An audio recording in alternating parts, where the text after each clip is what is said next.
O podcast Antes que Seja Tarde tem o patrocínio de Instituto Politécnico de Leiria e Grupo 9.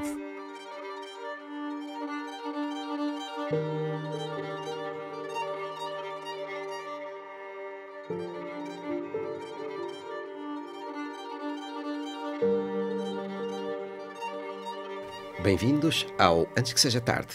Temos connosco neste episódio Alexandra Conte, a quem eu começo por pedir para se apresentar para quem nos segue, para quem nos ouve, para quem nos vê.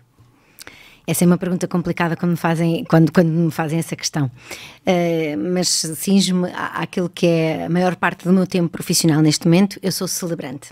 Celebrante? Celebrante, exatamente. Começa logo por nos surpreender e eu então perguntava-lhe o que é ser celebrante? Então, Francisco, celebrante é alguém que celebra, mas a redundância, claro, momentos importantes da vida das pessoas.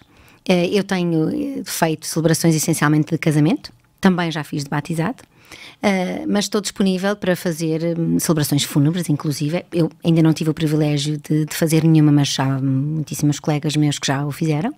Celebrar, por exemplo, um momento importante na vida de uma empresa, honrar alguém, por exemplo, que sai, que se vai se apresentar. Vai se apresentar, obrigada, estava-me a faltar o termo. Homenagem. Exatamente. Nós queremos homenagear, por exemplo, os nossos pais numa altura de um aniversário importante de casamento ou no aniversário do seu. Portanto, é isso. É alguém que celebra um momento importante na vida das pessoas. É uma profissão recente? Talvez o boom que está a ter lhe esteja a dar mais notoriedade. Isso eu penso que sim. Eu tenho noção de que desde o Covid, foi também quando eu comecei a exercer este trabalho, que teve um crescimento muito grande em Portugal, sendo que já há muitos anos que existem celebrantes em Portugal e lá fora há muitos Existe também. Alguma associação? Que eu saiba, não. Portanto, ainda é algo muito desregulado, muito... E tem alguma ideia sobre quantos colegas seus existem no país? Não consigo precisar. Sinceramente, não consigo, mas acredito, não sei se não chega, se calhar ainda há uma centena de pessoas. Penso que não, mas... Portanto, profissionalmente, isso é uma ocupação a tempo inteiro, ser celebrante? É assim, no meu caso, está quase a ser a tempo inteiro. De facto, tem corrido muitíssimo bem e eu acho que quanto mais gostamos daquilo que fazemos, maior a probabilidade de sucesso, não é? E sem dúvida, eu encontrei aqui algo que há mesmo de paixão fazer, que me dá imenso gozo e que tem corrido muito bem mesmo. Portanto, daí que tudo aquilo que eu fazia foi ficando um bocadinho para trás e tem ocupado cada vez mais tempo. Não sei se é assim com todos os meus colegas, sinceramente. Acredito que haja pessoas que tenho a ideia que há pessoas que fazem isto só um bocadinho ao fim de semana, portanto que têm uma disponibilidade mais reduzida e que têm outras profissões, mas não tenho certezas, confesso. Antes desse desafio profissional, a Alexandra teve toda uma outra história profissional que em vários locais, em vários interesses. Quer-nos falar um bocadinho do que é que aconteceu antes de chegar a celebrante? Sim, claro, tento ser resumida e se me alargar, por favor, dizer. Então, eu quando, naquela fase em que temos que decidir o que fazer da vida, ou para onde, o que estudar, não é? Eu não sabia muito bem. Eu lembro-me de perguntar à minha professora de filosofia: professora, conte-me lá o que é que eu posso fazer para estar numa empresa, por exemplo, e ajudar as pessoas, falar com pessoas. Não havia a figura de recursos humanos tão banalizada como existe hoje, mas acabou por ser aí que eu fui parar. Ainda me falaram em Sociologia, mas depois lá encontrei o curso de Gestão de Recursos Humanos, porque realmente as pessoas sempre foram aquilo que me moveu na vida. Sempre fui uma pessoa muito, muito social e de emoções ligada aos outros. Assim foi, tirei Recursos Humanos, dediquei-me a essa área há alguns anos, mas depois em 2001 acabei por criar com a minha irmã uma empresa de organização de eventos e catering, a Iguarias do Tempo, aqui de Leiria. Que tem uma notoriedade muito grande na região, sim, mas enfim, penso que sim. Mas também reconhecimento a nível nacional. Sim, sem dúvida. Tem sido um trabalho, cá está, também muito de coração, não é? Com muita dedicação. Mas em 2017 acabei por deixar a sociedade da empresa, portanto ficou só com a minha irmã, com a Joana, e eu desde então sou freelancer na Iguarias, portanto vou sempre fazendo, tenho sempre participado durante todos estes anos nas várias coisas, mas pronto, já não no mesmo papel que tinha. E então aí fui dedicar-me mais realmente às minhas paixões, desenvolvimento pessoal, tirei formações a nível do coaching, PNL, Ayurveda, dança, movimento e terapia, que é algo que adoro também, e costumo dizer que se toda a gente dançasse um bocadinho não havia o mundo estaria num lugar diferente, seguramente. E depois as celebrações então apareceram em 2020, na altura do Covid. Pronto, foi aí assim uma conversa de família, estava com a minha irmã e com o meu companheiro a conversarmos sobre um casamento que ia ter um celebrante, e um deles, já não me recordo, vira-se para mim e disse: olha, eu acho que tu é que tinha jeito para fazer isto. E eu de repente, uau, se calhar sim. Abriu-se todo um novo mundo, não que eu não conhecesse nenhuma celebrante, porque obviamente... O Covid proporcionou essa redescoberta, esse aproximar das pessoas? Eu acho que sim, porque, claro, todos nós sabemos, as dificuldades foram muito grandes, a muitos níveis. Num negócio como o que estávamos a gerir, cá está, eu já não a tempo inteiro, mas muito próximo, porque era sócia da minha irmã, mas sempre fomos muito amigas, muito próximas, e foram momentos muito difíceis, porque obviamente foi uma empresa que quer dizer, tinha 100 casamentos em 2020 e fez 9. Portanto, foi terrível. E havia todo um envolvimento. E depois é estarmos a lidar com pessoas que iam casar. Portanto, há uma emoção sempre muito forte neste ato. Tiveram que suspender os seus casamentos, adiar. Exatamente, adiar. Lidar com toda esta frustração, portanto, eram horas e horas ao telefone que nós passávamos com aqueles casais. E nessa altura, de facto, surgiu essa ideia. Pronto, comecei a pesquisar e a perceber como é que eu poderia pegar nisso, e pronto, em 2021 lancei-me, não fiz nenhuma formação específica para o efeito, portanto... Não há curso de celebrante? Não, agora já há. E na altura, não digo que não houvesse em Portugal, eu não o encontrei, poderia já haver e eu não o ter encontrado. Havia nos Estados Unidos, senti que não me ia acrescentar muito daquilo que vi, para além de ser terrivelmente dispendioso, e eu decidi lançar-me, portanto, e sempre fui honesta, dizer às pessoas porque é que eu fazia, como é que eu fazia. Fui formadora também, professora, portanto, ou seja, esta questão de estar em público, de falar, de me conectar com os outros, que para mim é muito isto, as celebrações é muito isto, nunca foi um problema. Então, lancei-me e tem corrido muito bem. Na sociedade atual, nós estamos cada vez mais com uma preocupação de estar conectados, mas estamos cada vez mais isolados. Como é que a celebrante Alexandra Conde olha para esta realidade? É uma boa questão mesmo, Francisco. Eu costumo dizer que divido as pessoas um bocadinho em duas partes no mundo. As pessoas que efetivamente decidiram fazer um trabalho consigo e decidiram conectar-se verdadeiramente. Porque é diferente quando nós entramos nesse caminho de busca de uma forma verdadeira connosco mesmos, ou quando o fazemos, pronto, para ser bonito, porque é moda. São duas coisas muito distintas. E depois aquelas pessoas que vivem, eu costumo dizer, em piloto automático, e que está tudo certo, não há aqui certos nem errados, mas são só diferentes formas de estar. Não significa que também quem esteja mais conectado não viva um bocadinho em piloto automático, por vezes, claro que sim, todos nós, mas eu acho que há um bocadinho esta divisão de águas. E eu acho que a verdadeira conexão, ela existe. E existem muitas pessoas que estão conectadas de uma forma realista. Não é tão visível. É como eu costumo muitas vezes dizer, quando as pessoas dizem este mundo está terrível, é tudo muito mau, é tudo muito negativo, eu costumo dizer, o mal fala muito mais alto do que o bem. O bem é muito silencioso. E eu acho que é exatamente o mesmo com as pessoas que têm estas verdadeiras conexões. São silenciosas. As pessoas fazem as suas vidas, não é preciso mostrar-se. Tem sido uma descoberta da preparação das cerimónias que abraça ao conhecer as pessoas, ao falar com as pessoas. Tem sido essa a grande conclusão que tem tirado? Sim, nunca tinha pensado isso dessa forma, mas porque ainda hoje, eu antes de vir para aqui tive uma reunião com um casal, que foi uma inspiração, um sentido de humor incrível, pessoas com uma leveza mesmo, naquele sentido de ver a vida, há um problema, estamos cá para resolver e não ficar no problema, muito bem dispostos mesmo, com um sentido de humor incrível. Ele não me conhecia de lado nenhum, ela convenceu, assim, tipo, vá lá, vamos fazer com uma celebrante para ser mais giro.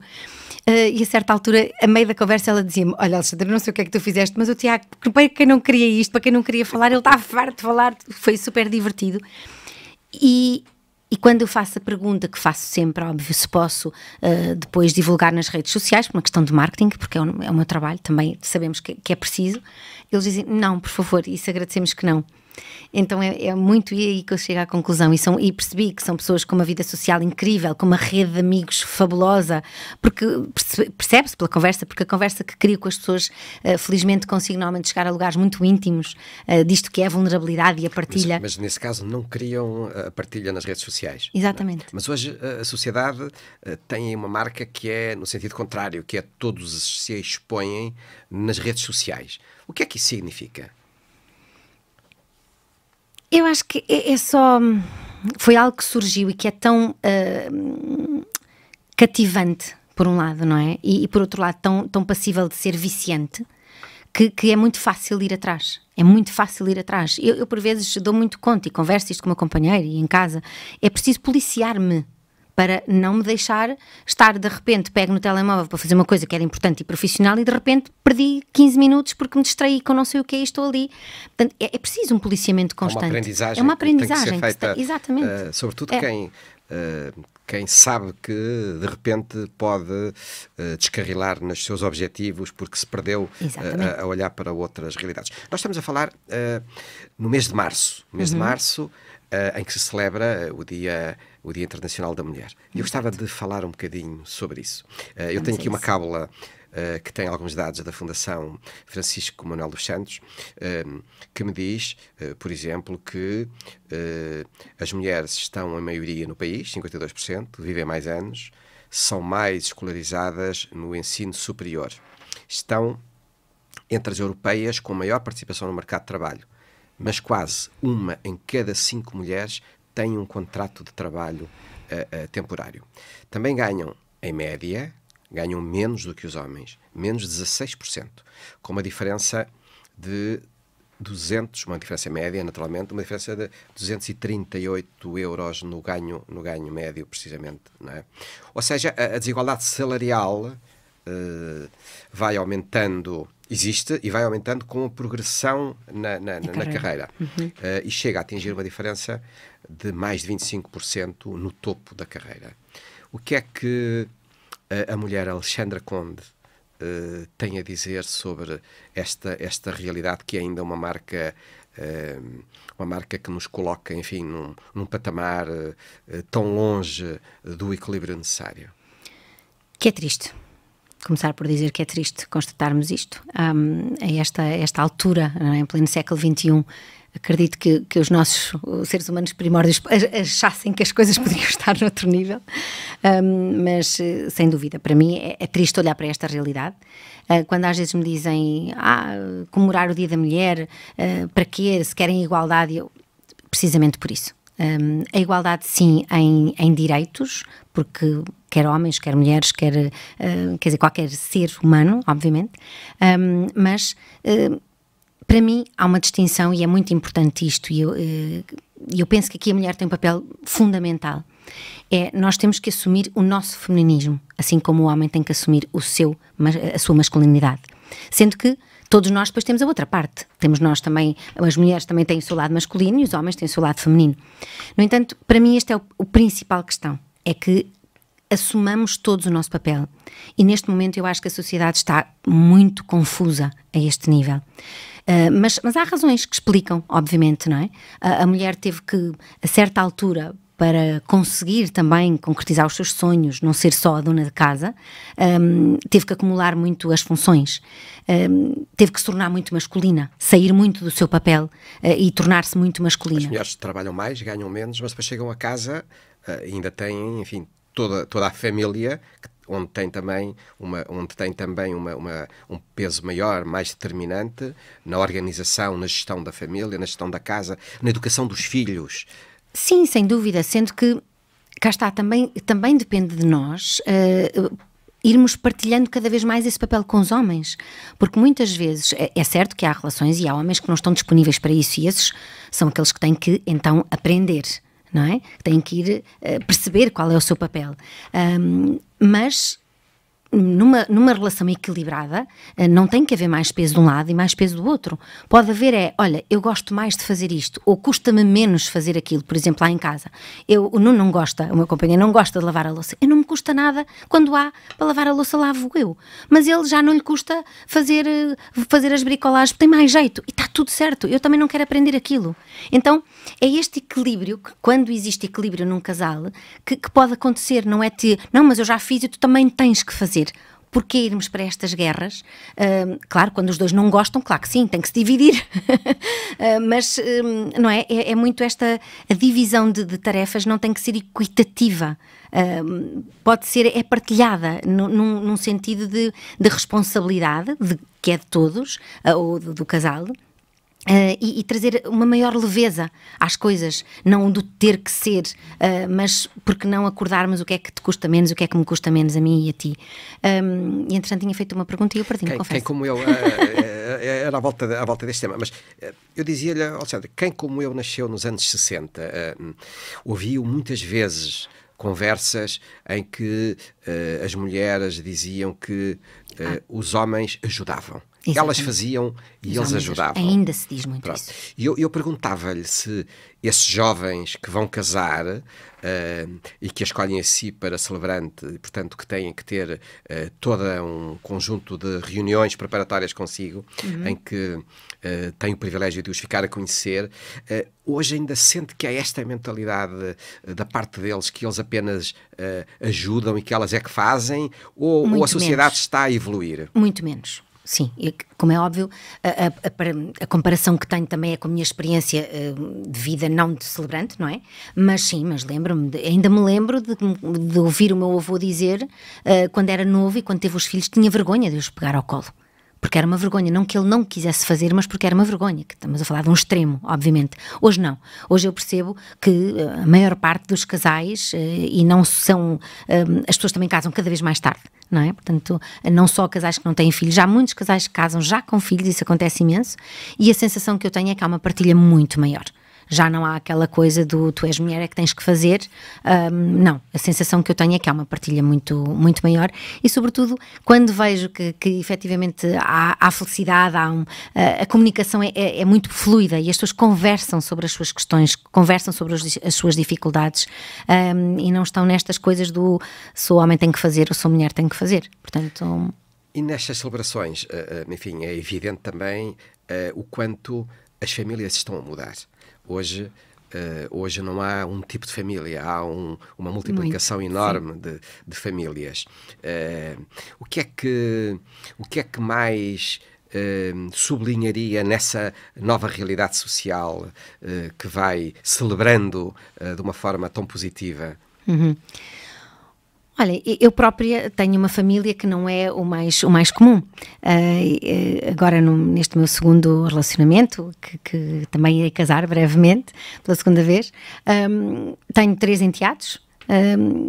E tenho a ex-mulher do meu companheiro, é uma pessoa que faz parte da nossa vida, com quem nós partilhamos quando é os aniversários dos miúdos, aniversários dos ex-sogros dela, meus atuais, portanto ela também está, ou seja, é claramente um novo formato de família, e em que aquilo que eu mais destaco é o respeito. Quando as pessoas se respeitam e se querem bem, isto é tudo muito fácil. E tudo se faz com fluidez. Não significa que não haja desafios, porque obviamente a vida é feita de desafios, porque senão também não dávamos valor à alegria, não é? Se fosse tudo fácil e tudo sempre nesse espírito.